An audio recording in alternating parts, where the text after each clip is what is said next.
In today's session, we are diving deep into one of the most fascinating and vital chapters in Class 11 biology, breathing and exchange of gases. Have you ever wondered how every single in your body gets oxygen it needs, or how carbon dioxide is removed so efficiently? In this chapter, we explore the incredible journey of gases in and out of the body, covering the topics like the mechanism of breathing, the respiratory system in humans, the exchange and transport of gases, role of hemoglobin, and the regulation of respiration. Whether you are preparing for your school exams or aiming for NEET, this lesson will break down complex compounds with clarity and examples, making learning both easy and enjoyable. So grab your notes, stay focused, and let's start learning about how your body breathes life into every cell. Don't forget to like, share, and subscribe for more in-depth biology lessons and exam tips. So today we are going to discuss about breathing and exchange of gases. This lesson is from Class 11 Biology NCERT.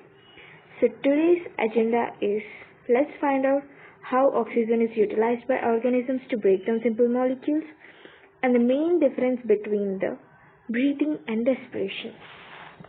In previous classes, you have learned that oxygen is utilized by the organisms to indirectly break down simple molecules. What are simple molecules? Glucose, amino acids, fatty acids, etc. The breakdown is done to derive energy to perform various activities. And we also know that carbon dioxide is harmful, is also released during the above catabolic reactions. It is therefore evident that oxygen has to be continuously provided to the cells and CO2 produced by the cells have to be released out. This process of exchange oxygen from the atmosphere with carbon dioxide produced by the cells is called breathing. And we commonly say that respiration. So let's find out the difference between the breathing and respiration. So, breathing. What is the definition of the breathing? It is the physical process of inhaling oxygen and exhaling carbon dioxide. Breathing means it is a physical process. Respiration, the chemical process of breakdown food like glucose to release energy. Types of process. Breathing is physical process and respiration is chemical process. Note this point.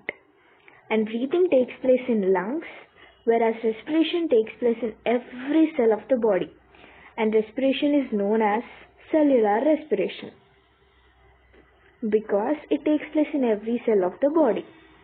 And how is energy produced?